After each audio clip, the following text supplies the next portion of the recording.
பஞ்சமி தண்டநாதா சங்கேதா சமயேஸ்வரி சமயசங்கேதா வாராகி போத்ரினி சிவா வார்த்தாளி மகாசேனா ஆக்ஞா சக்கரேஸ்வரி அரிக்னி பாத நமஸ்தே. ஜெய் வாராகி.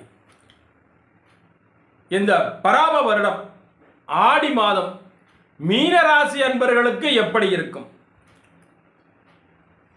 இந்த மாதத்தில் உங்களுடைய 5ஆம் இடத்துல, உங்களுடைய ஜாதகத்தில் 5ஆம் இடத்துல கடகராசியில் சூரிய பகவான் வர்றார்.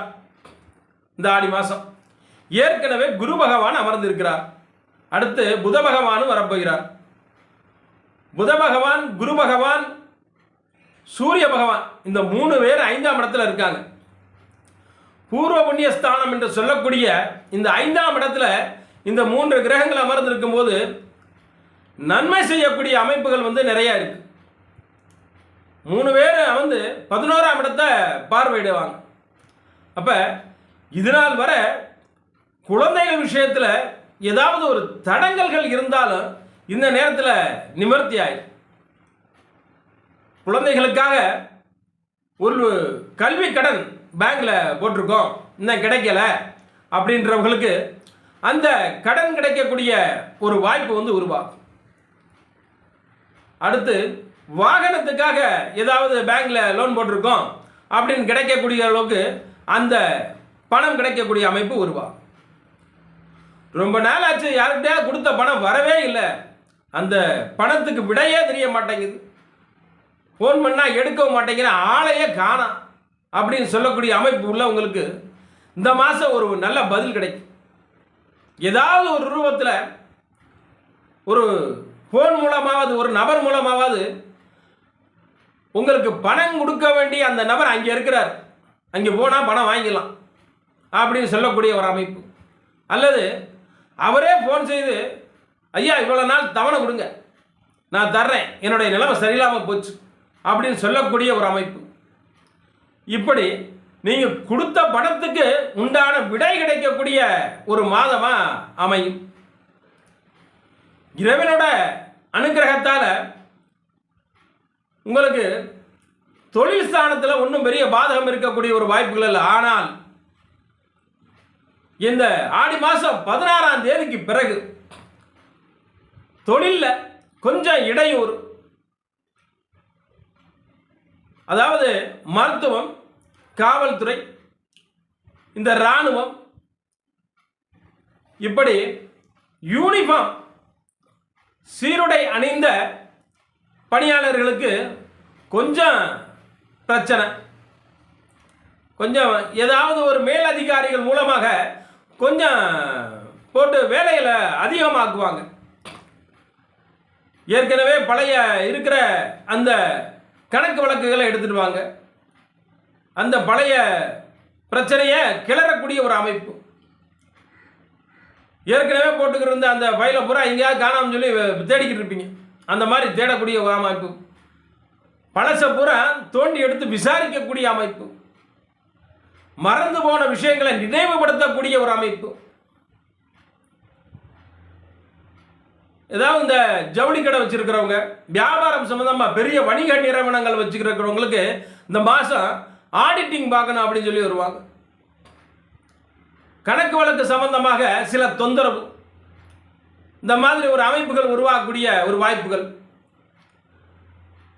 கணவன் மனைவிக்கிடையில் சற்று மன அமைதி குறையக்கூடிய அமைப்பு.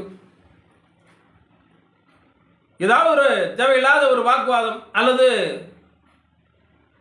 மிதுன ராசி அன்பர்களாக இருந்தால், அல்லது கன்னி ராசி அன்பர்களாக இருந்தால், அதாவது மீன ராசியினுடைய வாழ்க்கை துணைவர் மிதுன ராசி அல்லது கன்னி ராசி இப்படி இருந்தால் அவங்களுக்குள்ள சற்று கருத்து வேறுபாடு, சின்ன சின்ன பிரச்சனை, மன அமைதி இல்லாதது, அல்லது உடல்நலத்தில் ஏதேனும் பிரச்சனை, இப்படி வரக்கூடிய ஒரு வாய்ப்புகள். அதனால் கொஞ்சம் அவங்களுடைய உடல்நலத்தையும் கொஞ்சம் கவனமாக பார்த்துக்கிறங்க. வாக்குவாதம் வந்தால் கொஞ்சம் கவனமாக மெதுவாக இருந்து போனீங்கன்னா சரியாகிடும். அதே போல் ரொம்ப நாளாக இடம் வாங்கி போட்டிருக்கீங்க, அது விற்கவே இல்லை, விற்கிறதுக்கு ஆளே வரமாட்டேங்குது, நான் எவ்வளவோ விளம்பரம் செஞ்சுட்டேன், எவ்வளவோ பேர்கிட்ட சொல்லி கொடுத்துட்டேன், சொல்லி பார்த்துட்டேன், இடமே விற்க மாட்டேங்குது. இந்த இடம் எப்போ தான் விற்கும், விற்றா கொஞ்சம் என்னுடைய பிரச்சனை தீருமே, விற்றா கொஞ்சம் லாபம் இருக்குமே அப்படின்னு நினைக்கக்கூடியவங்களுக்கு இந்த மாதம் அதை வாங்குறதுக்கு ஏதாவது ஒரு ஆள் வருவாங்க. ரொம்ப நாளாக இடம் விற்காமல் இருந்தால் அந்த மாதம் விற்றுரும், அதை நம்பிடுங்க. அதுக்காக ஒரு செவ்வாய்க்கிழமை முருகனுடைய ஆலயத்தில் போய் ஒரு பிரார்த்தனையை பண்ணிட்டு வாங்க. பிரார்த்தனையை அவர்கிட்ட சொல்லிட்டு வந்தீங்கன்னா இடம் விற்கும். இந்த மாதம் இடம் விற்கக்கூடிய ஒரு அமைப்பு. ஆடி மாதம் பெரும்பாலும் எதாவது வாங்க மாட்டாங்க, இருந்தாலும் 18ஆம் பெருக்கு அன்னைக்கு வாங்கக்கூடிய ஒரு அமைப்பு இருக்கும் இல்லையா, பார்த்துட்டு ஒரு பார்க்கவா செய்வாங்க, வருவாங்க. இது நாள் வரைக்கும் யாருமே பார்க்காம பார்த்தா இனிமேல் பார்க்கவாது வருவாங்க. வந்து இந்த இடத்த வாங்கிக்கிறேன், நான் ரெஜிஸ்ட்ரேஷன் பண்ணிக்கிறேன் என்னுடைய பேருக்கு அப்படின்னு சொல்லக்கூடிய ஒரு அமைப்பு. நம்பி இருக்கலாம். பார்க்கக்கூடிய தொழில்கள், வேலையாளை வச்சு தொழில் பார்ப்பாங்க இல்லையா, அவங்க இந்த தொழிலாளர்களுக்கு இடையில ஒரு பிரச்சனை. ஒன்று சரியாக வேலைக்கு ஆள் வரமாட்டாங்க, அல்ல வந்தாலும் தேவையில்லாத ஏதாவது ஒரு பிரச்சனையை கொண்டு வராங்க, வேலையில் ஒரு மந்தத்தை காட்டுவாங்க. கொஞ்சம் கவனமாக இருக்கணும். வியாபாரம் கடை வச்சிருக்கிறவர்களாக இருந்தால் ஏதாவது ஒரு விஷயத்த கஸ்டமர் நெருக்கடி பண்ணுவாங்க. என்ன இந்த பொருள் இவ்வளோ விலையா, இந்த பொருள் நல்ல பொருளா, நேற்று வாங்கிட்டு போனேன் சரியில்லையே அப்படின்னு சொல்லிட்டு இவ்வளவு பணம் கொடுத்தேன், நான் 100 ரூபாய் கொடுத்தேன், நீங்கள் சில்லறையாக தரலையே அப்படின்னு ஏதாவது ஒரு வாக்குவாதம் நம்மக்கிட்ட, சின்ன சின்ன வாக்குவாதம். அதனால் கொஞ்சம் எச்சரிக்கையாக இருங்க. வாடிக்கையாளர்கள்ட்ட ரொம்பவே எச்சரிக்கையாக இருங்க, கவனத்தை சிதற விட்டுறாதீங்க. ஏன்னா வாடிக்கையாளர்கள்ட்ட தான் அந்த மாதம் நீங்கள் ரொம்ப எச்சரிக்கையாக இருக்கணும். பார்க்கக்கூடிய தொழில்களில் இந்த மாதிரி இடையூறு வரக்கூடிய ஒரு தன்மை. இந்த இடையூறு வந்தாலும் குரு பகவான் உங்களுடைய 11ஆம் இடத்தை பார்க்கறதுனால பெருசாக ஒன்றும் பாதிக்கப்படக்கூடிய ஒரு வாய்ப்பு இல்லை. சின்ன சின்ன இடையூறுகள், அதனால் கொஞ்சம் சற்று கவனமாக இருந்துட்டீங்கன்னா ஒன்றும் பெரிய பாதகம் வரக்கூடிய அமைப்பு இல்லை. இந்த மாதம் ஆடி மாதங்கிறதுனால அம்பாலை நல்லா வழிபடுங்க. அம்பாள் வழிபாடு எவ்வளோக்கு எவ்வளோ பண்ணுறீங்களோ அந்த அளவுக்கு உங்களுக்கு நல்ல மன நிம்மதி கிடைக்கும். உங்களுடைய குலதெய்வ ஆலயத்துக்கு சென்று வர வாய்ப்பு கிடைக்கும். தகப்பனார் வழிபட்ட தெய்வத்துக்கு ரொம்ப நாளாக போகணும்னு நினச்சிட்டு இருப்பீங்க, இந்த மாதம் போகக்கூடிய அமைப்பு இருக்கும். நல்லபடியாக குடும்பத்தோடு போயிட்டு வருவீங்க. குடும்பத்தோடு போய் தெய்வ வழிபாடு பண்ணி ஒரு மன நிம்மதி ஏற்படும். வாகனங்களில் போகும் பொழுது சற்று கவனமாக இருங்க, கொஞ்சம் மெதுவாகவே போங்க. மெதுவாக போயிட்டு மெதுவாக வர நல்லது.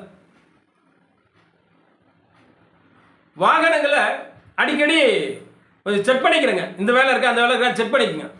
ஏன்னா இந்த மாதம் தான் 2 வீலராக இருந்தாலும் சரி, அது ஒரு 4 வீலராக இருந்தாலும் சரி, அல்லது ஏதாவது ஒரு 3 சக்கர வாகனமாக இருந்தாலும் சரி, இந்த சைலன்சர்னு சொல்லக்கூடிய அந்த இடத்துல இப்போ தான் அந்த டபன்னு சவுண்டு வரும்.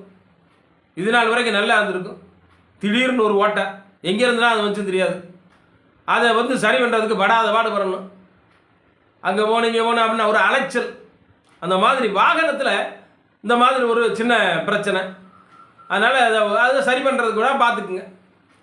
இல்லை செக்காவது பண்ணிக்கிறங்க. வாகனத்தில் ஏதாவது சைலன்ஸில் பிரச்சனை இருக்கா அப்படின்னு சொல்லி பார்த்துக்கிறங்க. மற்றபடி பெரிய பாதகம் ஒன்றும் சேரக்கூடிய அமைப்புகள் இல்லை, நன்றாகவே இருக்கிறது. அம்பாலை நல்லபடியாக வழிபடுங்க. உங்களுக்கு நல்ல தேக ஆரோக்கியத்தையும் தொழில் விருத்தியவும் அம்பாள் கொடுப்பாங்க. நன்றி.